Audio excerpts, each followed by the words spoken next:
जिंदगी एक हसीन ख्वाब है। जिंदगी एक हसीन ख्वाब है जिसमें जीने की चाहत होनी चाहिए। गम खुद ही खुशी में बदल जाएंगे, बस जीने की चाहत होनी चाहिए। स्वागत है आपका अपने YouTube channel waste solution XYZ में। आज हम आपको कराने जा रहे हैं 10th क्लास की मैथ और उसका पहला चैप्टर वास्तविक संख्याएं और उसकी पहली एक्सरसाइज 1.1 का सवाल नंबर 2। सवाल क्या कहता है कि दर्शाइए कि कोई भी धनात्मक विषम पूर्णांक 6q + 1 या 6q + 3 या 6q + 5 के रूप का होता है, जहां q कोई एक पूर्णांक है। मतलब यह हुआ कि हमको ये दिखाना है कि कोई भी धनात्मक विषम पूर्णांक 6q + 1 या 6q + 3 या 6q + 5 के रूप का होता है। हमको ये सिद्ध करना है। वीडियो शुरू करने से पहले बस आपसे यही कहेंगे कि अगर आपने अभी तक हमारे चैनल को सब्सक्राइब नहीं करा है तो कृपया आप हमारे चैनल को सब्सक्राइब कर लीजिए, जिससे कि आपको इसी प्रकार की आगे को वीडियो समय से मिलती रहेंगी। इस सवाल को करने का तरीका क्या है कि लिखा है कि कोई भी धनात्मक विषम पूर्णांक, कोई भी धनात्मक विषम पूर्णांक, तो लिखेंगे माना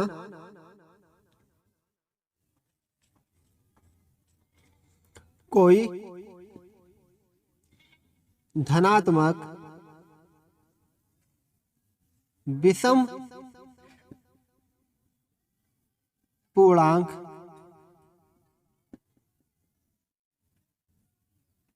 ए है। हमने मान लिया कि कोई भी धनात्मक पूर्णांक, हमने मान लिया कोई भी धनात्मक विषम पूर्णांक ए है। अब एक बात ध्यान रखना है, यहाँ पर सिद्ध क्या करा रहे हैं, 6q + 1। हमने आपको पिछले वीडियो में समझाया था कि a = bq + r। ये क्या होता है जिसको हम भाग करते हैं, जिसको भाग करते हैं। b क्या होता है, जिससे भाग किया जाता है, जिससे भाग किया जाता है। और q क्या होता है, भागफल, यानी भाग करने के बाद में जो उसका भागफल आता है, ये होता है भागफल। जो r होता है वो क्या बताया था हमने आपको, शेषफल, ये बताया था। अब हमने मान लिया कि कोई धनात्मक विषम पूर्णांक a है। मतलब ये क्या हुआ, जिस संख्या को हम भाग करते हैं तो ये हमने वही माना है। और b जिससे हमको भाग किया जाता है, जिससे हम भाग लगाते हैं, तो ये b है। अब यहाँ ध्यान देने की बात है कि यहाँ क्या है, 6q + 1, यानी जो 1 है वो क्या r है, यहाँ पर क्या है 3 है वो क्या r है, और यहाँ पर 5 यानी ये भी r है। और bq यहाँ पर क्या bq, इस सवाल में क्या 6q, मतलब जो 6 है वो क्या है, b है। जो 6 है वो क्या है, b है। या ऐसा कह सकते हैं कि जो b का मान है वो कितना है, 6 है। ठीक है, इसके बाद आगे बढ़ते हैं। अब क्या करना है कि a बड़ा होएगा या फिर बराबर होगा b के, यानी कि जो a होएगा वो क्या होगा कि b से बड़ा हो सकता है या फिर उसके बराबर हो सकता है। इसका एग्जाम्पल यह हुआ, अगर कोई संख्या 3 है और एक 5 है, 4 है, जो बड़ी संख्या है वो क्या है, a होती है, वो जो छोटी संख्या है वो b होती है। अब आप देख सकते हैं कि a बड़ा है या b। यहाँ पर क्या है कि a बड़ा होगा b से। या फिर ऐसा हो सकता है कि कोई संख्या है 5 और दूसरी संख्या भी हमारे पास कितनी है, 5 है।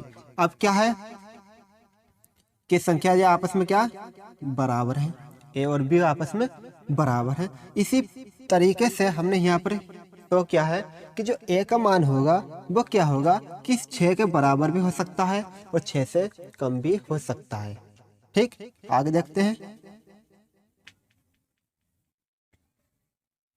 एक बात और, जो सेक्सफल होता है, जो आर होता है, वो क्या होता है, हमेशा किससे छोटा होगा? जिस संख्या से हम भाग करते हैं, जिस संख्या से हम भाग करते हैं यानी 20 से भाग करते हैं, इससे हमेशा छोटा होगा। ठीक, कैसे? जैसे कोई संख्या 4 है और एक संख्या 3 है, यानी कि ये बी है और ये ए है।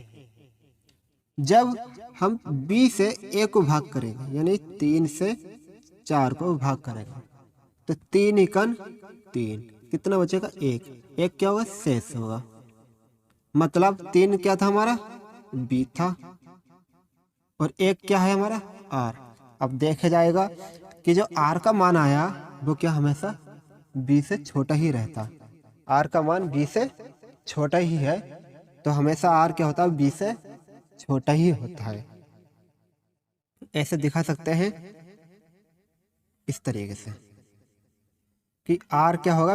6 से छोटा होगा, या फिर कह सकते हैं कि जो 6 होगा वो 8 से हमेशा बड़ा ही रहेगा। अब करना क्या है आगे?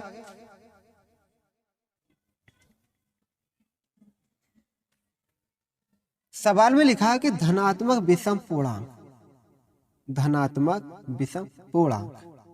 अब लिखेंगे जब ए को बी से भाग दिया जाता है तो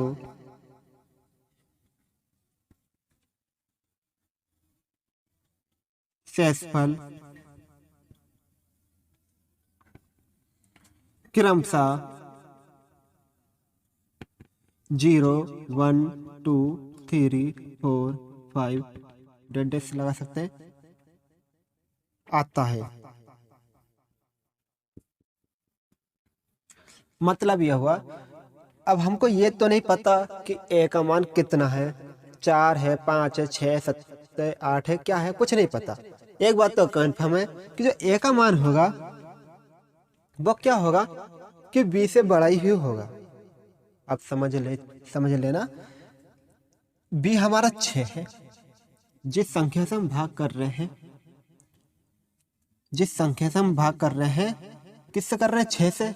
तो जिसको हम भाग कर रहे हैं वो हमेशा 6 से बड़ी होगी। अगर हम यहाँ 5 लिख दें तो क्या 5 भाग हो जाएगी? नहीं होगी ना। ये 7 लिखेंगे तो भाग हो जाएगी, 8 लिखेंगे तब भाग हो जाएगी, 9 लिखेंगे तब भाग हो जाएगी, 10 लिखेंगे तब भाग हो जाएगी। मतलब कि जो ए का मान होगा, जो ए का मान होगा वो बी से क्या होगा? बड़ा ही होगा या फिर बराबर होगा। या फिर ऐसा कह सकते हैं, अगर हम 6 से भाग कर रहे हैं तो ये 6 भी हो सकता है, 7, 8, 9, 10, 11 कुछ भी हो सकता है। मतलब या फिर जो बी का मान है वो ए के मान के बराबर या फिर उससे बड़ा, यानी कि जो बी है वो क्या होगा? ए के बराबर या फिर ए बी से बड़ा ही होगा। ठीक है,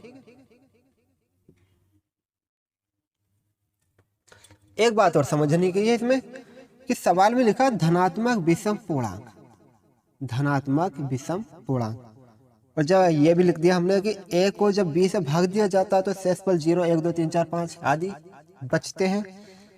अब इसमें शेषफल लेना कौन सा है ये तो कंफर्म नहीं हो रहा कि कौन सा लेना है। अब समझने की ये बात है, यहाँ बता देते हैं हम। कोई संख्या अपने पास 20 है, ठीक है, संख्या कौन सी? 20 है। 20 क्या है? सम। कोई संख्या अपने पास 25 है, ये क्या है? विषम। कोई एक और संख्या हमारे पास 32 है, ये क्या है? सम। एक और संख्या अपने पास जो 35 है, ये क्या है? विषम। जब हम इस 20 को 6 से भाग करेंगे तो 6 तिया 18, कितना बचेगा? 2। 2 क्या? शेष। कैसा है? सम। ये 25 है, इसको 6 से भाग करेंगे, 6 चौक 24, कितना बचेगा? 1। क्या है ये? शेष से। कैसा है? विषम। ये 35 है, 6 से भाग करेंगे, 6 पंजे 30, कैसा है? विषम है। मतलब ये बात क्लियर होगी, जब 6 से किसी विषम संख्या को भाग करते हैं तो शेषफल हमेशा विषम ही आएगा। या जब किसी 6 से जब किसी संख्या को जो कि सम है उसको भाग करते हैं तो शेषफल भी हमारा सम आएगा। अगर सवाल 6 से भाग करने पर सब संख्या सम है तो सम ही शेषफल आएगा, और विषम है तो विषम ही आएगा। ये बात तो हमारे कंफर्म हो गई।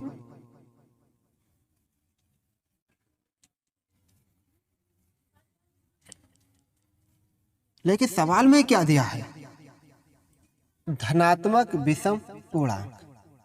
धनात्मक मतलब जो प्लस का है, विषम मतलब जैसे 3, 5, 7, ये क्या? विषम। ठीक है। अब इनमें शेषफल कौन सा आएगा? भाई सवाल बताया है कि विषम, तो ये 1 होएगा, 3 होएगा, 5 होगा। 1, 3, 5, इन तीनों में से कोई सा हो सकता है, लेकिन यहाँ पर या और ये, ठीक है, ये तीनों दिए हैं, इसलिए हम तीनों को लेंगे 1, 3 और 5। अतः शेषफल 1, 3, 5 होगा। ठीक। इसके बाद फॉर्मूला अप्लाई करेंगे, यूक्लिड विभाजन एल्गोरिथम है। फॉर्मूला क्या होता है? ए बराबर बी क्यू प्लस आर। यदि आर बराबर 1 है, आर बराबर 1 है तो क्या होगा? ए बराबर बी का मान कितना चल रहा अपना? 6। क्यू का मान तो बता दिया है, क्यू एक पूर्णांक है तो क्यू द क्यू ही रहेगा यहाँ पर, तो ये हो जाएगा 6Q और R 1। ठीक। यदि R का मान 2 हो, नहीं 2 नहीं 3, R का मान 3 हो, तब क्या होगा? A बराबर VQ प्लस के 3। यदि R का मान 5 हो, यदि R का मान 5 हो तब क्या होगा? A बराबर VQ प्लस के, नहीं BQ का क्यों लगा रहे हैं हम? 6 लगेगा ना यहाँ पर, क्या लगेगा हमारे पास? 6Q लगेगा हमारा तो यहाँ पर, प्लस के 5। ये सवाल होगी सिद्ध, क्योंकि सीधे यही करना है। 6Q plus 1, 6Q plus 1, 6Q plus 3, 6Q plus 3 और 6Q प्लस 5, 6Q प्लस 5। ये सवाल हमारा पूरी तरीके से हो जाता है। अगर आपको हमारी वीडियो अच्छी लगी हो तो वीडियो को लाइक करें, चैनल को सब्सक्राइब करें और अपने दोस्तों को ये वीडियो ज़रूर शेयर करें।